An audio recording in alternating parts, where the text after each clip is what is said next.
Hi, it's Katrina. Porto Flavia. The sea harbor at Porto Flavia in Italy is unlike any other in the world. Located in Sardinia, at first glance it looks like a small castle carved into the rock, but there is much more here than meets the eye. It is actually considered a masterpiece of engineering, built in 1924 as a mine. This construction allowed workers to drop recently mined ore directly from the mine and onto the cargo ships that waited in the harbor below. This invention took local mining to a whole new level of convenience and efficiency. Mining operations in Sardinia goes back to the early 1600s, but in the 20th century it began reaching peak production. A lot of different ores were in demand at that time, such as zinc and lead, and by modernizing the methods of farming the precious metals, workers were able to extract and ship far more than any other time in history.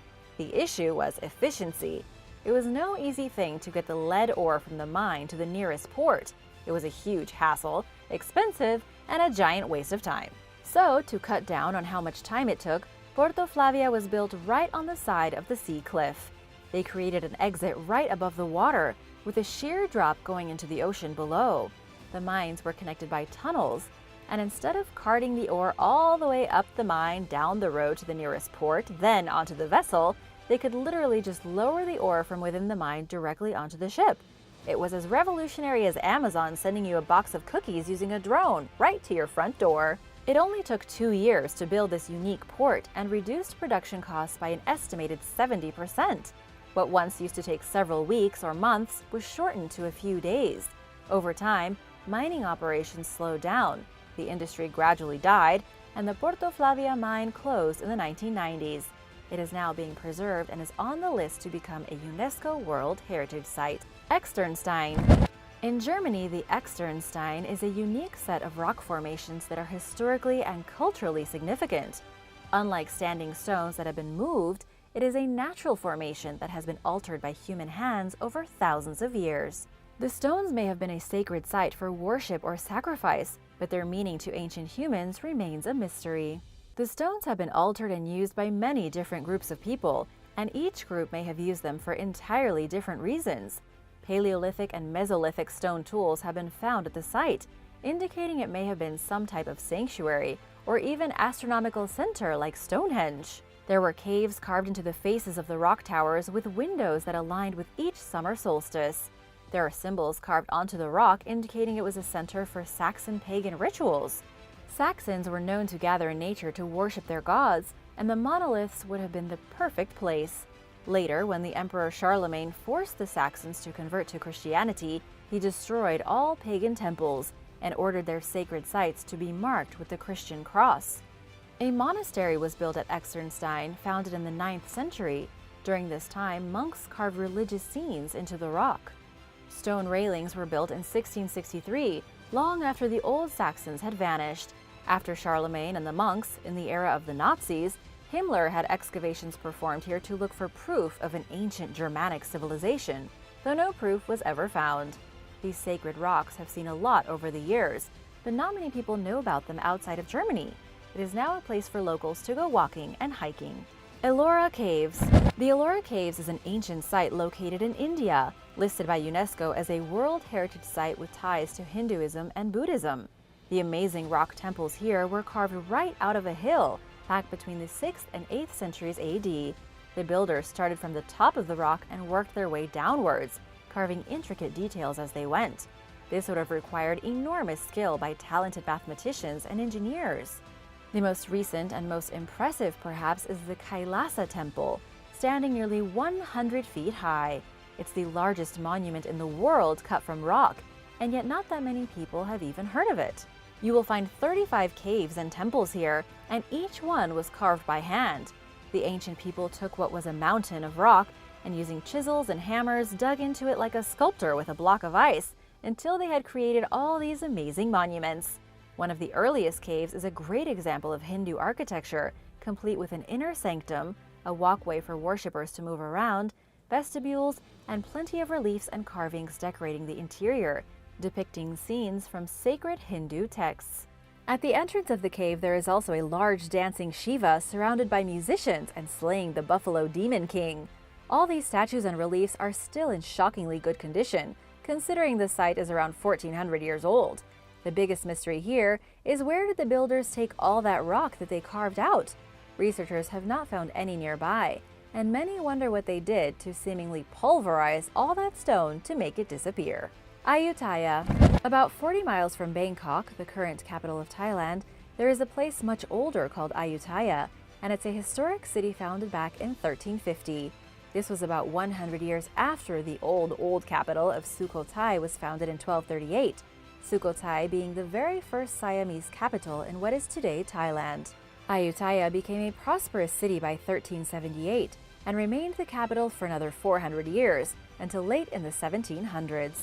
The city was named by King Ramathibodi, who actually based its name not on himself but on a magical kingdom from an old Thai legend, the Ramakien. Ayuthaya remained an important stronghold because of its trading ports, which welcomed international merchants from all over Europe, England, and further east. It was also a preferred stopping point for these traders, who were shocked and fascinated by the impressive temples and palaces and the winding waterways that acted not only as byways through the city, but also as blockades protecting it. Forget walls, Ayuthaya had great moats preventing them from being sieged. But unfortunately, the protection granted to them by their waterways and temple fortresses only lasted so long. The old capital was attacked by the Burmese and burned to the ground. The Burmese killed every last person in sight, and those who managed to survive were taken into slavery. The city fell in the year 1767, and the ruins of what was once a great and prosperous civilization are amazingly still standing today. The Alhambra. The Alhambra is a magnificent palace, fortress, and citadel that should be considered one of the wonders of the world. Located in Granada, Spain, this magical place was once the palace of the Moorish monarchs and was the inspiration for many songs and stories. Built in the 8th century, Alhambra means Red Fort in Arabic. It is the only surviving piece of major architecture from the Islamic Golden Age, when the Nasrid dynasty ruled the area as the last Islamic kingdom anywhere in Western Europe. This palace is huge. It's not like the crumbling castles you see in other parts of Europe. It's a whole complex that spans 26 acres and has at least a mile of walls, along with 30 individual towers. The first historical records of the palace date back to the 9th century, to a man who allegedly sought refuge in a small fortress during fighting between the Muslims and the Muladis. The small fort grew into a bigger fort, and by 1238 the Alhambra became the new royal residence of Muhammad bin al-Hamar, the leader of the Nasrid dynasty. When Islamic rule ended in 1492, when they were conquered by King Ferdinand of Aragon and Queen Isabella of Castile, Spain was unified under the Catholic monarchy, and the Islamic rulers were banished. The Alhambra was then altered to better suit the Catholics, which meant the mosques were destroyed and many parts of the great structure were changed, but they were careful to maintain much of the artwork and precious parts of the palace. The ancient city of Bulubilis. The ancient city of Bulubilis stands today as a sad ruin near the holy town of Moulay Idris Zerhoun in Morocco. Despite it being in such rough shape, it is still the best preserved Roman ruin anywhere in the country, and came from a time before Christian rule, when the region was under the local administration of the Kingdom of Mauritania. It was also one of the most remote cities anywhere in the Roman Empire. The city was once home to about 20,000 people and prospered thanks to olive and olive oil production, which was an enormous demand at the time. The city boasted many temples, grand residences, and stunning works of art. But things came to a dramatic halt in the year 40 AD. The residents revolted against the Roman invasion. The city hung around for a bit longer until the Romans eventually withdrew from the area in 285. Then, when Islam arrived in the region, many of the old structures and temples were destroyed. The residents fled to the local mountains, and the place was widely abandoned. As recently as the 18th century, a horrible earthquake hit the region, and what few buildings remained were shaken and destroyed. Persepolis. Persepolis was the capital of the Khmer Empire, erected at the foot of the Mountain of Mercy in what is today Iran. According to UNESCO World Heritage, it is one of the greatest archaeological sites in the entire world. It was a gem of the old Persian kingdom, with construction beginning in 518 BC by Darius the Great. He built a wide terrace, and the kings that succeeded him, like his son, the infamous Xerxes I, continued to add things, such as the huge Apadana Palace and the Throne Hall. At its peak, the structure was of mythical proportions, with large halls, countless grand structures, and walls covered in beautiful works of art. Today, it's little more than a large ruin, but over 2,500 years ago, it was a spectacle. It was likely so big that archaeologists can't even say for certain what other permanent structures flanked the main palace. It was likely more of a small city than just a palace and a seat of power. Persepolis was taken by the army of Alexander the Great in the year 330 BC. Shortly after this, the palace was consumed by fire. Alexander the Great saw to it that the entire place was destroyed and could never be used again by the Persians, which was not something Alexander usually did. He wasn't a scorched earth kind of guy. But considering the memory of the Persian king Xerxes burning Athens 150 years prior was still fresh in the minds of the Greeks and Macedonians, historians believe Alexander destroyed Persepolis so effectively as revenge. High Bridge. One of the oldest bridges in England crosses the River Witham in the historical old city of Lincoln. It's called High Bridge, and it was constructed in the year 1160. What's truly unique about this historical bridge is that it's one of only 3 still standing in England that has houses on it. It's also the oldest of the 3. It was an ordinary bridge until around 1550, when timber-framed structures were built over it. There was originally a chapel in the medieval era, but it was torn down in 1762. Today, there's a cafe, a shop that sells traditional baked goods, and some very small apartments. It's a unique piece of architecture that can't be found anywhere else. The bridge also has a bit of humor. Its arc forms a narrow opening underneath that boaters pass through. It's been dubbed the Glory Hole, and it's the only way to get from the River Witham to the old harbor of Brayford Pool. Borobudur. The Temple of Borobudur in Indonesia is an ancient Mahayana Buddhist temple on the island of Java. It was originally built during the Sailendra dynasty that ruled the land between 650 and 1025 AD. It's one of the biggest Buddhist temples anywhere on the planet and was the site of great pilgrimages up until the 15th century, when the temple was abandoned and the local Javanese gave up Buddhism and converted to Islam.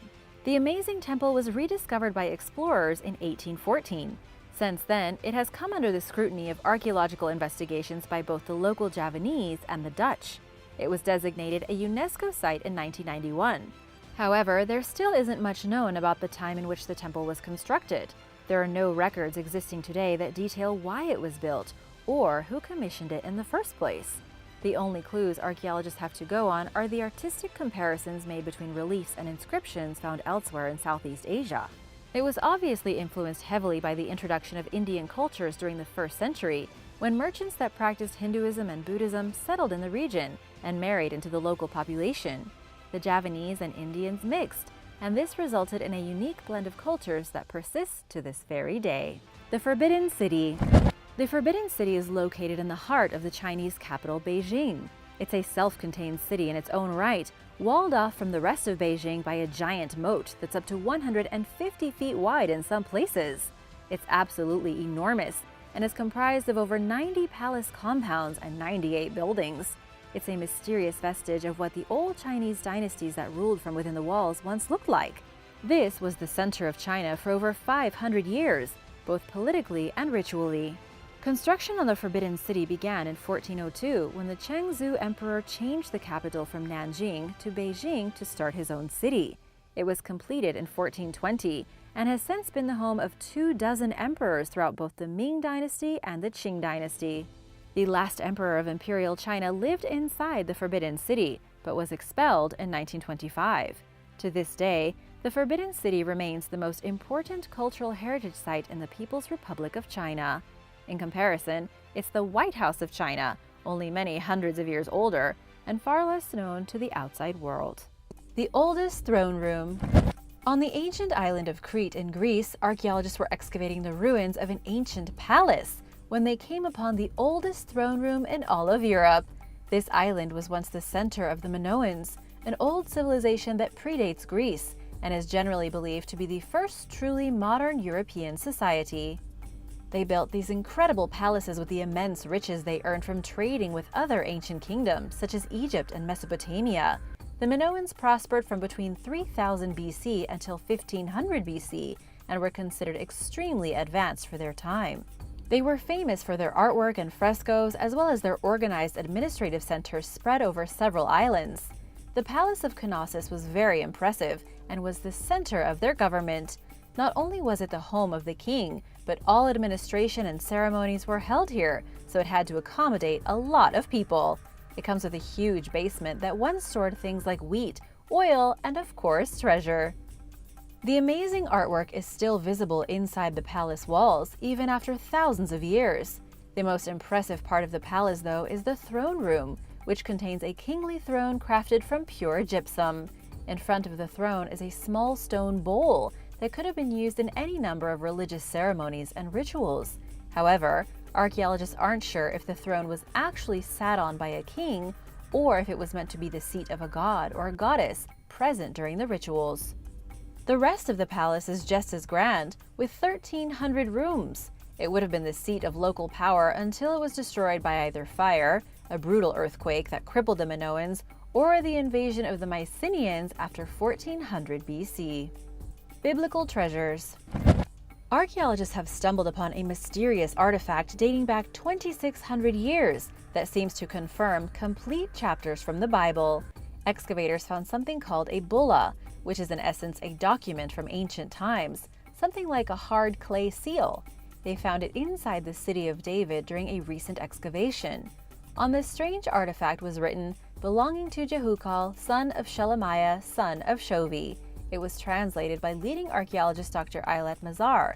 If the translation is to be believed, this proves that at least two names from the Bible were in fact real people, Jehukal and Shelemiah. In the book of Jeremiah, who is the second prophet in the Hebrew Bible, Jeremiah gets thrown into a pit after warning the kingdom of Judah that Jerusalem was about to be overrun and destroyed by the Babylonian army. The person who threw him into the pit was named Jehukal. Of course, there is a healthy dose of speculation surrounding the discovery. Archaeologists from Israel claim the mysterious seal impression belonged to one of the ministers in the kingdom of Judah at the time, but there honestly isn't any proof of that. And while yes, the names are the same and the dating does match up, there could have been any number of people named Jehukal back then. While it is just a small fragment of history, it could indicate that even lesser characters in the Bible were based on real people. Italian water portal. Something odd was unearthed in Italy's Po Valley a few years ago. Interestingly, it was a pit lined with pieces of timber from a wide variety of trees, including oak, elm, and walnut. At first, archaeologists couldn't quite wrap their heads around what the pit had been used for. It wasn't until they studied the layers of sediment inside that they realized it had been used for holding water. It was a deep pit lined with chunks of wood, and it was built sometime around 1436 BC. The pit measured about 40 feet long and 23 feet wide, with a depth of over 10 feet. But even more confusing was that no channels were discovered that could have brought water into the pool. This wasn't a bath, it was something more, what researchers say could have been some kind of water portal to another world. Maybe not exactly a portal, but it was definitely a Bronze Age infinity pool. Based on where the giant pit was found, its size, and the fact that it was filled with still water, when standing at its edge, the pool would have reflected the sky and given the impression of standing at the edge of a portal to another reality. The reflection of the sky during a ritual would have made it seem like they were looking into another realm. This fits with other discoveries made in the Po Valley, where archaeologists also discovered pieces of pottery and figurines that suggest ritual activity. It's very likely that the giant pool was used as the centerpiece to some kind of magical ritual, perhaps using it like a magic mirror to speak with the gods up in the heavens. Ancient Mayan Coprolites. A new study has revealed some surprising truths about the fall of the Maya civilization. The study involved researcher Benjamin Keenan collecting a core sediment sample from the bottom of Lake Izabal in Guatemala. Inside the core sample were organic molecules from human fecal matter. In other words, fragments of Mayan poop, or more formally known as coprolite. Believe it or not, these organic molecules were able to tell researchers just how the population of Mayans changed between 3,000 years ago and today. Researchers had to compare various samples taken from lake sediment with other biological and archaeological sources, such as changes in vegetation and how the climate shifted over those 3 millennia. By combining all this information, researchers were able to show a few key points. First, that the Maya were present near Lake Izabal 650 years earlier than ever confirmed by archaeological evidence. They likely lived in small communities before a population explosion. Next, the Pu fragments showed that even after the collapse of the Mayan civilization around the year 1000 AD, there were still small groups of Mayas living around the lake. The Mayans then experienced a population explosion around 1600, before swiftly being chased out of their stronghold in Guatemala by the invading Spanish. What this means is that the Mayans were on the upswing. Whatever demolished their population hadn't killed them completely. They were actually making a comeback, at least until the Spanish showed up. Jesus' foreskin. One of the weirdest, most mysterious, and kind of disturbing discoveries in archaeology has to do with the foreskin of Jesus Christ. Oh yes, this is one of the holiest holy treasures in existence. But nobody actually knows if it's real or where it really is. Let's start with the fact that during the Middle Ages, there were 12 holy foreskins in churches across Europe. Of course, that couldn't have been possible. The first holy foreskin apparently turned up in 800 AD, presented to Pope Leo III by the Roman Emperor Charlemagne, who had been keeping it inside a leather pouch. Where exactly he found such a treasure is unknown. Now for the last one, which was apparently stored in Calcutta, Italy up until 1983 when it was stolen. Archaeologists still aren't sure whether Charlemagne really did discover Jesus' leftover baby skin, and even today, nobody knows if this was ever a real archaeological discovery. On that note, it's time for a shout-out. I wanted to say a big thank you to Taita Yates and David Graham. Thanks so much for supporting Origins Explained. If you are new here, be sure to subscribe if you want to hear more about archaeology and new discoveries. Oldest European wine. Something ancient and delicious was just found at a prehistoric site in Greece. While undertaking excavations at an old settlement, archaeologists found the oldest traces of wine ever in Europe. The exact origin of wine has always been a bit of a mystery, with historians trying to track down when the first bottle of wine was made. Now we finally have evidence of wine dating back to 4200 BC, or about 6,000 years ago. The wine was found inside ancient ceramics. The old pieces of ceramics had to be taken to a lab for analysis, seeing as there were only small traces of wine still remaining. This wasn't liquid wine, of course, it's super old. The prehistoric settlement isn't so much a settlement as it is a huge mound of earth shaped by human hands about 50 feet tall. The place was used by humans for thousands of years, probably inhabited starting in about 6500 BC. But despite its long use as a human shelter, almost nothing is known about the people who lived here, except now we know they drank wine. Besides just traces of wine, archaeologists also found proof that someone had been crushing thousands of grapes inside a ruined house. They don't know exactly what happened, but the house was destroyed by a fire sometime around 4300 BC. Because of the fire, the large vessel used to hold the newly produced wine was preserved, along with the bio content inside. To date, this is the oldest evidence of vinification in Europe, but let's face it, we've probably been drinking wine a lot longer than that. Ancient deer toe bone. Researchers have found new evidence that our Neanderthal brethren may have been a bit smarter and more sophisticated than we previously thought. This came about because of the discovery of a 51,000-year-old piece of artwork. Archaeologists found a bone from a deer's toe that had been carved purposely to create a tiny artifact. The toe was found during excavations at the Unicorn Cave in Germany, along with a handful of other Neanderthal artifacts. According to excavation leader Dirk Leder, they realized pretty quickly that the marks were not made from cutting the animal open, but were purely decorative.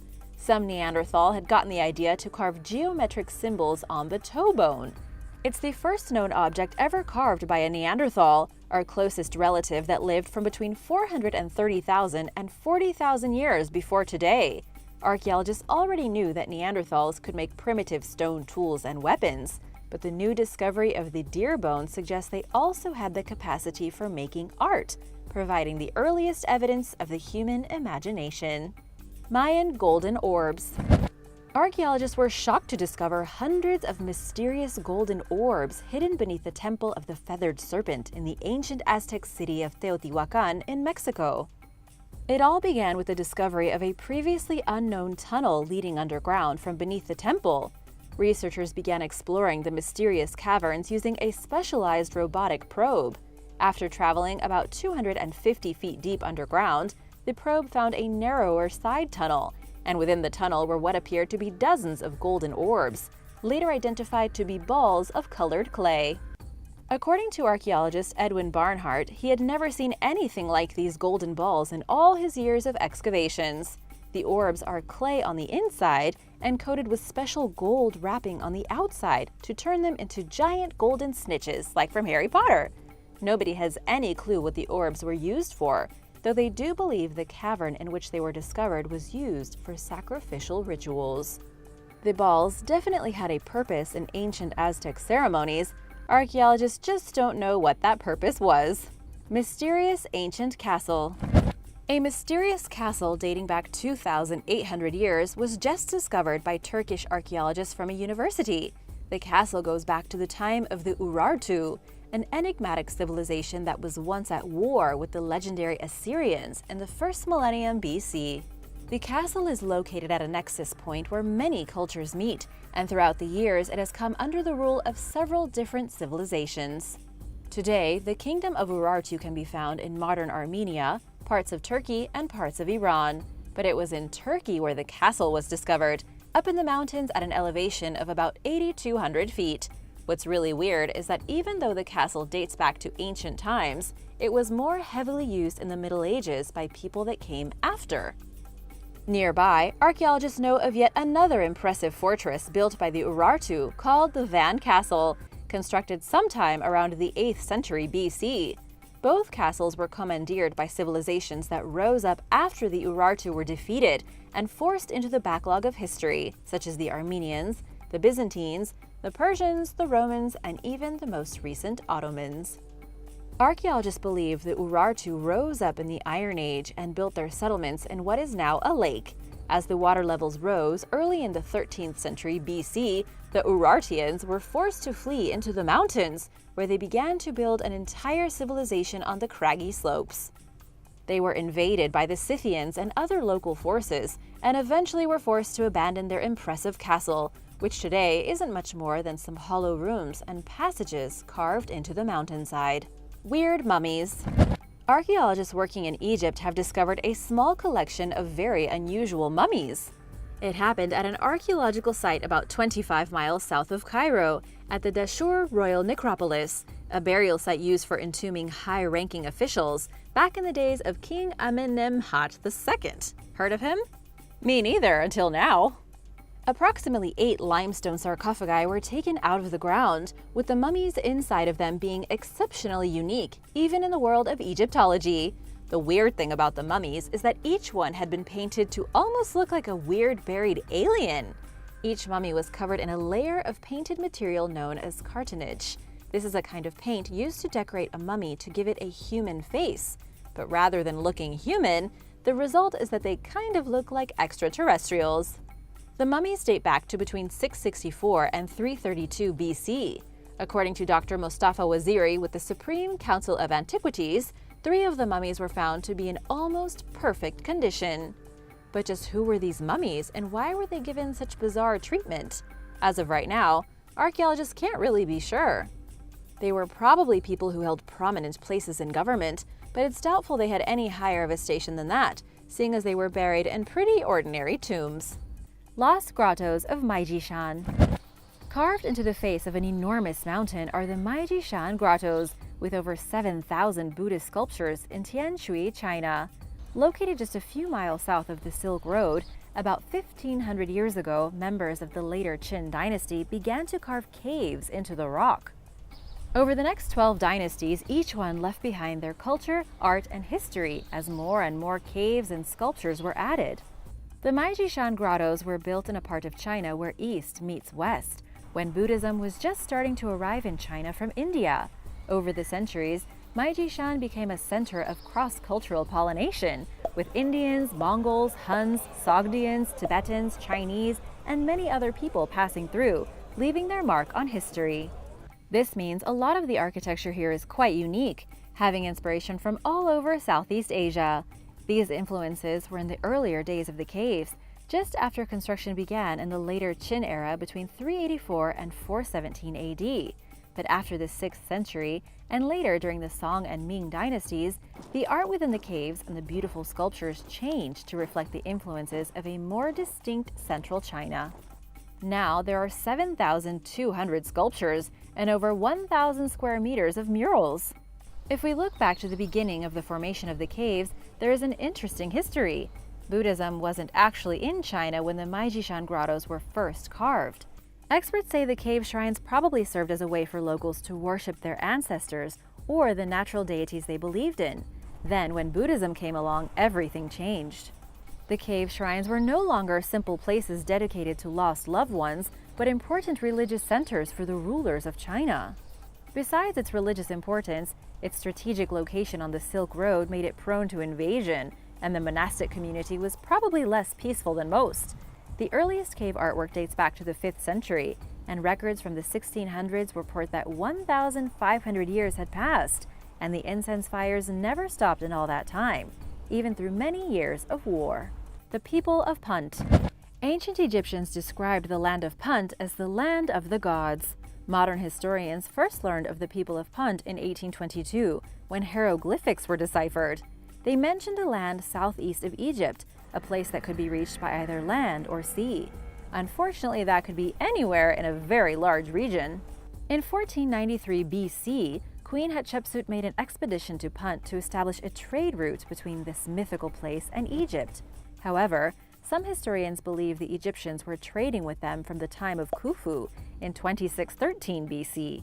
While the exact borders of Punt are still disputed, it probably comprised much of modern Somalia, Sudan, and Eritrea.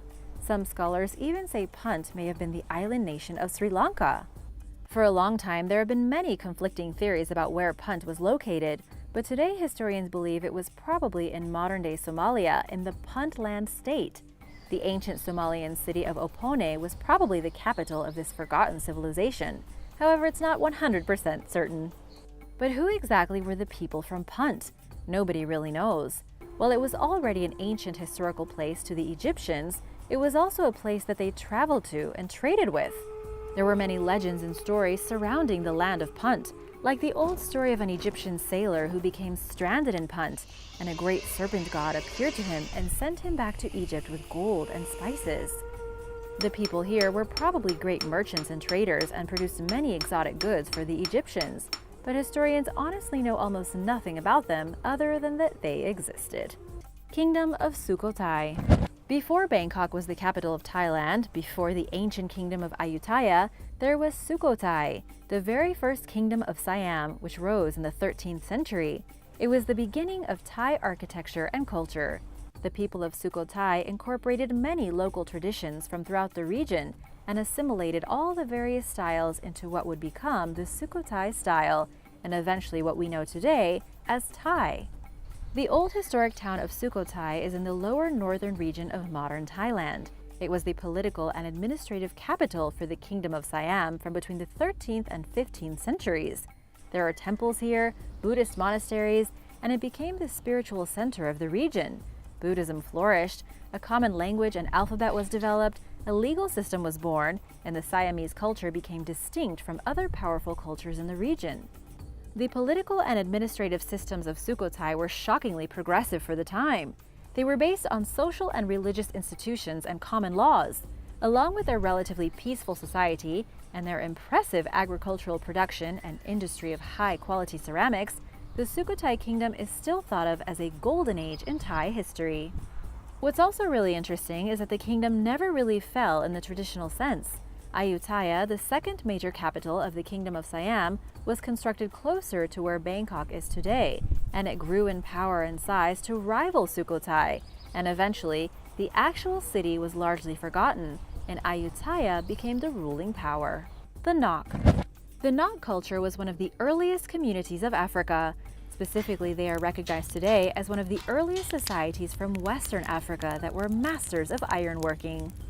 They are also famous for making incredible pieces of pottery. However, not a whole lot is known about the ancient Nok culture, other than what historians can put together based on sculptures and old works of art. We know they existed in modern Nigeria probably from between 500 BC to 200 AD. They farmed crops, they became experts at crafting iron tools, and they produced unique terracotta sculptures that have survived to this day. The culture is known as the Nok simply because a lot of their artifacts have been discovered near the small Nigerian town of Nok, but nobody knows what they called themselves. A few things have been discovered by archaeologists by analyzing the various artifacts left behind. For example, archaeologists traced the clay used to make idols and sculptures back to a single source, suggesting one central authority controlled the entire supply of clay. The Nok likely populated an area of around 30,000 square miles. But it's still difficult to understand the lives of these people, especially because they didn't leave behind much in the way of evidence. They probably transitioned from stone tools to iron tools far before a lot of other cultures in the area, and they were unique in that they never learned to make copper or bronze. They skipped straight from stone to iron. The Clovis. The first culture in America is hotly debated, but many believe it to be the Clovis culture. Evidence of the Clovis people came in the form of spear tips. In New Mexico, a road crew stumbled upon a cache of ancient bones and artifacts in 1932. Edgar B. Howard with the University of Pennsylvania Museum investigated. Throughout years of continuous research, Edgar and his colleagues would discover spear points all across the country. They all seem to belong to the same culture. How could anyone possibly tell just by looking at the tips of spears? It's because spear tips left behind by the Clovis were very distinct. The points were made from jasper, obsidian, stone, and sometimes chert and had very sharp edges. The way they were crafted was way too similar to be a coincidence. These spear tips were even compared to others found in Siberia, where the Native Americans first came from, but they were clearly designed by two separate cultures. This would suggest the spear tips built by the Clovis were the first American inventions. The Clovis people are also believed to have domesticated dogs to have as pets. According to the Smithsonian, over 10,000 of these artifacts have been found in 1,500 locations across North America. Some similar artifacts have also turned up as far south as Venezuela. The oldest so far was found in Texas, and it dates back 13,500 years. Nobody knows anything about this culture other than that they were probably the original hunter-gatherer society in the Americas. A single culture dominated almost all of North America and much of South America, a phenomenon that has never occurred again in the history of human civilization. The single people then eventually broke apart and fractured into thousands of separate tribes and communities, but for a brief period, a single Clovis culture dominated all the land. The Bell Beaker culture. The Bell Beaker culture is just as mysterious as the Clovis. They were a cultural phenomenon that swept through Britain and Europe 4,500 years ago. Just like how the Clovis culture has been identified by the tips of their spears, the Bell Beaker culture is identified by the unique beaker-shaped vessels they left behind. Archaeologists still don't know how the Bell Beaker culture developed so quickly and became so technologically savvy. In the 3rd millennium BC, European people were not that advanced. Metallurgy had only just started to be used. Many people still relied on flint and stone, and this was not a well-developed community. But then, from nowhere, knowledge blossomed.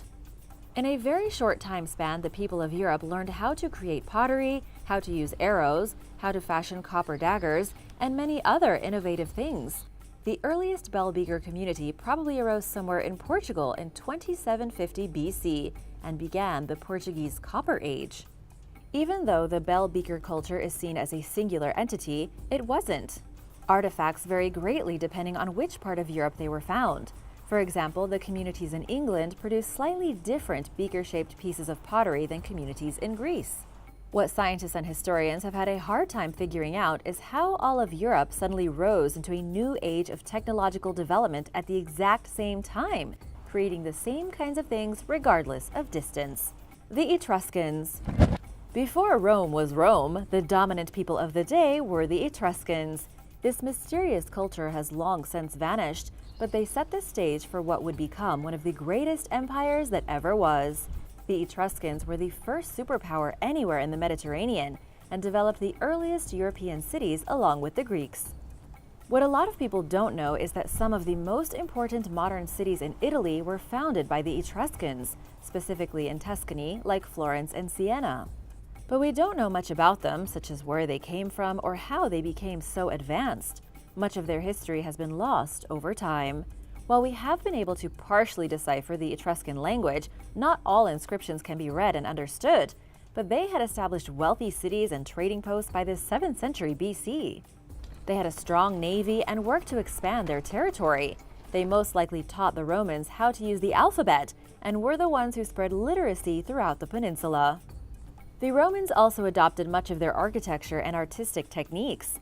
When the Romans became more powerful in the 4th century BC, they began to slowly absorb and defeat the Etruscans, burning down their libraries and using much of their construction as their own. What's left of this once powerful advanced civilization is now mostly hidden underground. The Atlanteans.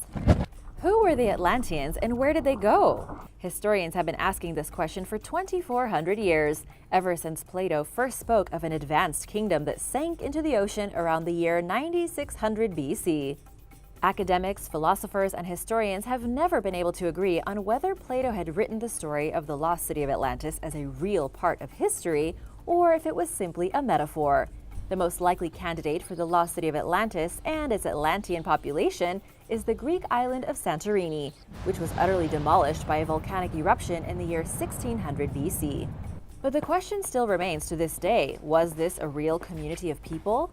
Plato described Atlantis as being a culture so advanced that nobody from the ancient world would even recognize it. Atlantis was protected by the Greek god Poseidon, but as the Atlanteans became more and more powerful, they became corrupt and greedy. This led to their downfall as they were conquered by the armies of Africa and Europe. Then came the divine punishment, as their fabulous nation was shaken apart by earthquakes and sunk to the bottom of the sea for their sins. There is the possibility that Plato was talking about the Minoans, who were quite advanced with their knowledge of the sea, the arts, architecture, and urban planning with sewage and plumbing. If Atlantis actually existed, there might be descendants of the Atlanteans walking among us. The Khmer Empire. The Khmer Empire is one of the least discussed ancient powers of the Old World. They were ambitious people from Southeast Asia who ruled all of Cambodia, Thailand, parts of Vietnam, and Laos from between 802 to 1431. The journey to the top began in the 7th century when they inhabited huge parts of land along the Mekong River, one of the largest in the world. It was a culture heavily influenced by India, and even today we can see the subtle blends of Hinduism and Buddhism in Khmer architecture and artwork.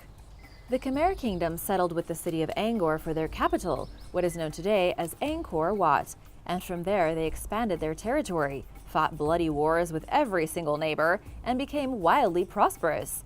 But they could never seem to take over what is now Vietnam. In the year 1177, the Cham people from central Vietnam even looted the great city and almost toppled the empire. But they made a comeback. The Khmer were great builders and conquered the jungle. Their glorious city was recaptured by King Jayavarman VII sometime around 1200 AD, and the Cham were expelled. But sooner or later the empire fell, and there was not much they could do to stop it between the 12th and 14th centuries. It was a perfect storm of other civilizations converging on what is today Cambodia. The Thai people were migrating south and establishing themselves as settlers, while at the same time the Mongol hordes were sweeping through China. Over time, the Thai became wildly powerful, and in 1431, Ayuthaya crushed the Khmer Empire and took their great city. The Indus Valley Civilization. The Indus Valley Civilization was an ancient community of people who prospered alongside more famous ancient cultures like Mesopotamia and Egypt. At the time the Egyptians were building the pyramids, a modern city was being built in India known as Mohenjo-Daro. Here, 5,000 years ago, the streets were laid out in an organized grid. Each house had a toilet and a bath. There were communal trash collection centers on the corner, and there were over 700 wells for everyone to have fresh water. They flourished across much of what is today Afghanistan and Pakistan, as well as the northwest areas of India, leaving behind wonderfully modern cities for the day. However, we aren't sure what led to their collapse, or how they were so good at urban planning in 2500 BC. The Indus also had an advanced writing system, except we haven't been able to decipher it. They left behind written accounts that seem illegible, fragmented symbols, strange drawings, and writings archaeologists haven't been able to figure out. But for reasons unknown, they vanished from history almost overnight and abandoned the great nation they'd built in the Indus Valley. Some historians believe they were crushed by another culture because the Indus Valley people were peaceful and had put their energy into creating a sustainable society rather than preparing for war. Mysterious Egyptian chest. A team of archaeologists recently discovered a mysterious stone chest from the ruins of an old funerary complex in Egypt.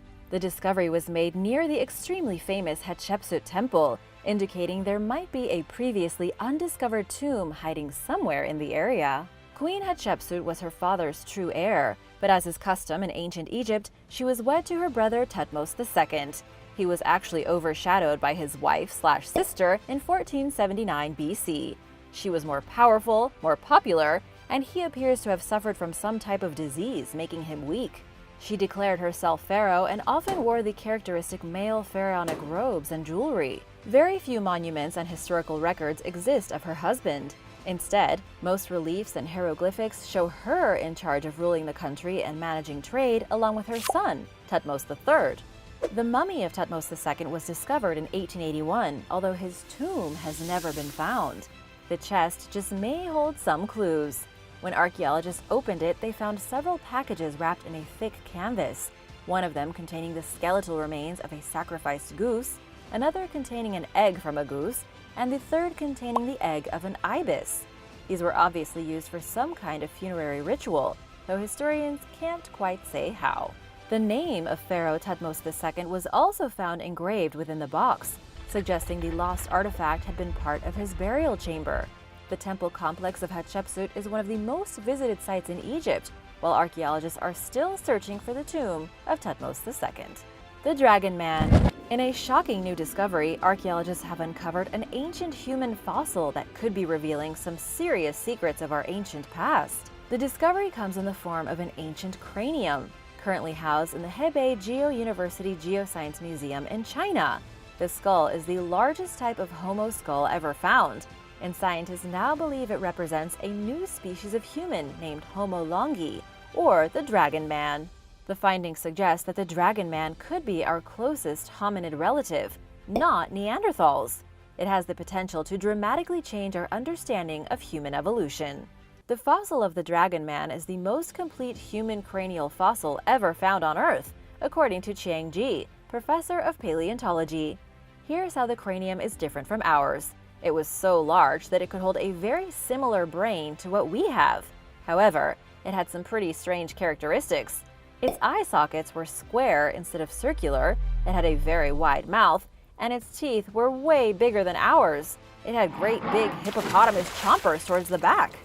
The Dragon Man did indeed share some human features, but it was more of a beast than a man.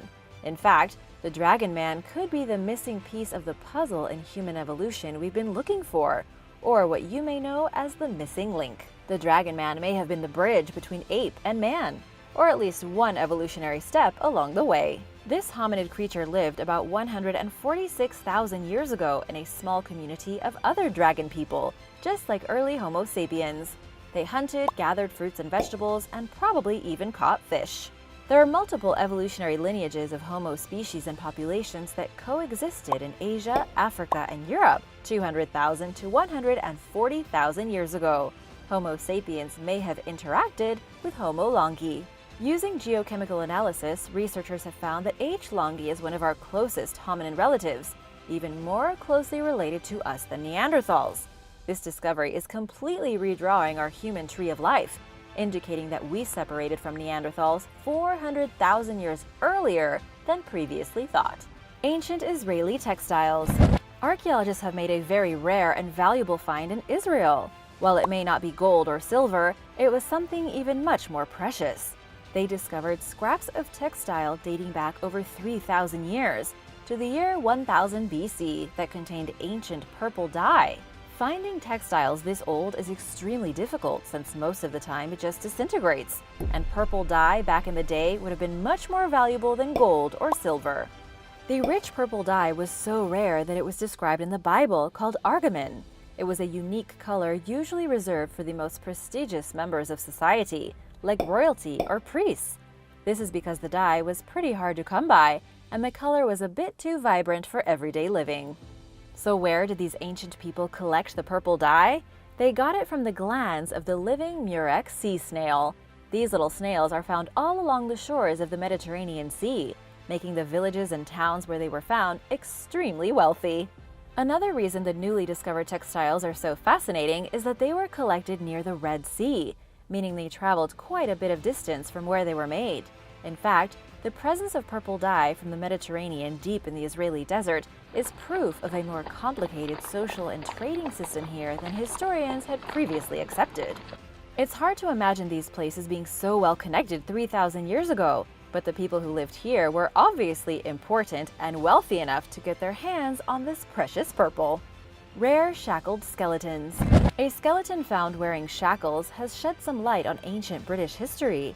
Specifically, the discovery has given historians an interesting glimpse into the unspoken history of slavery in Roman Britain. The skeleton was discovered secured with heavy iron chains around his ankles.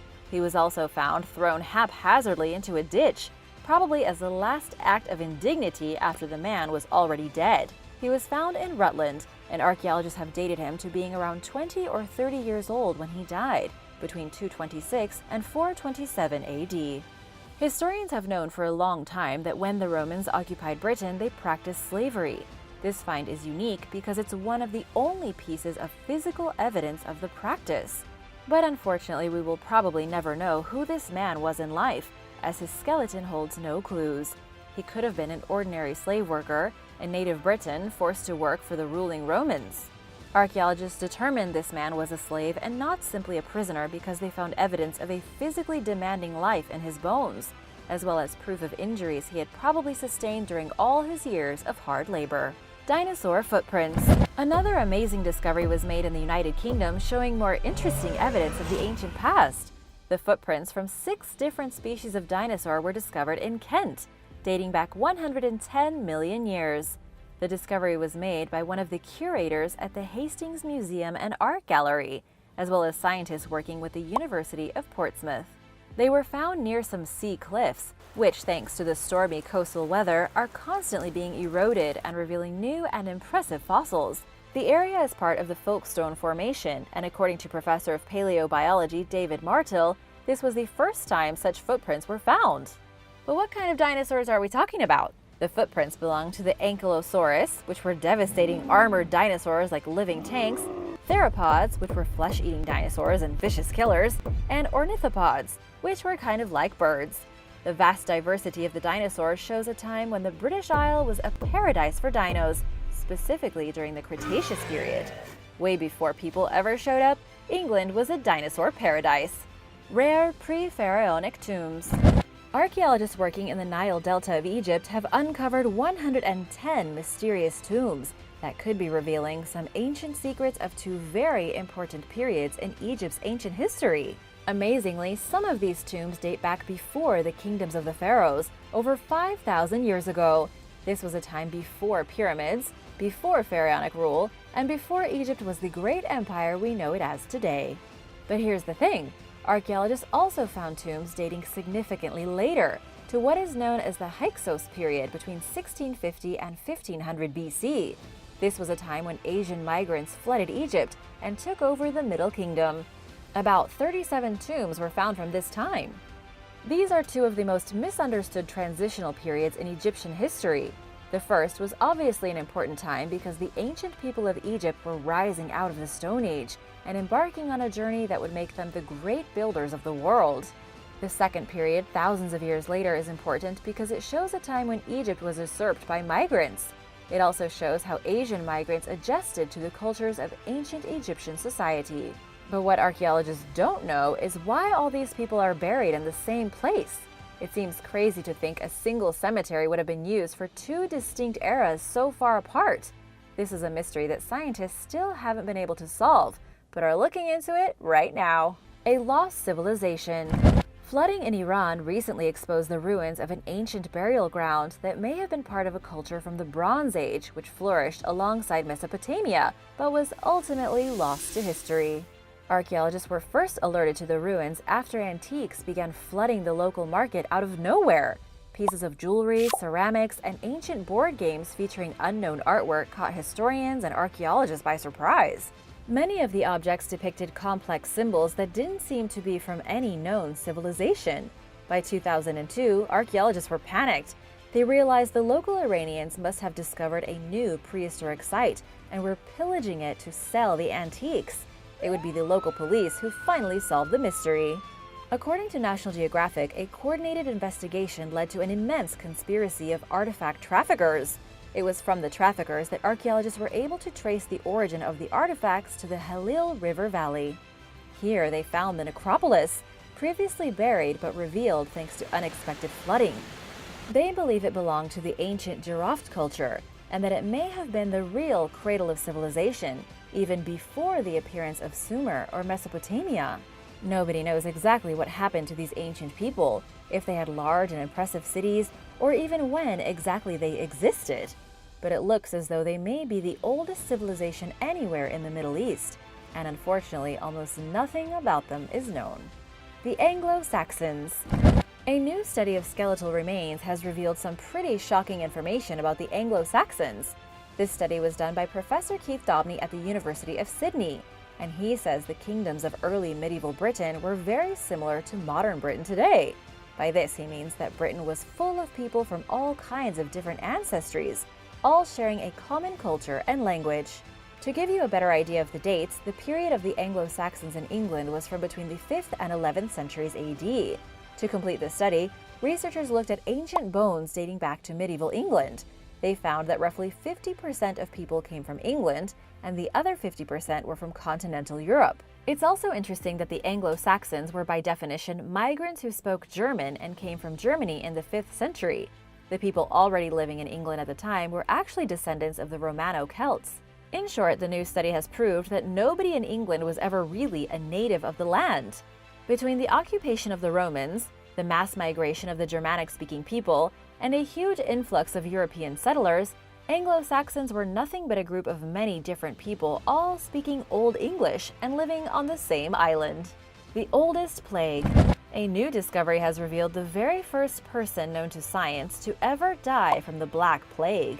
The jawbone of a man was recently found in Latvia. This bone dates back 5,000 years, and scientists found the oldest strain of the bacteria which causes the Black Death inside of it. Who was this plague victim? He was a hunter-gatherer who had been in his 20s at the time of death. Until now, scientists had been struggling to figure out when exactly the virus responsible for the Black Plague, aka Great Death, aka bubonic plague, originated.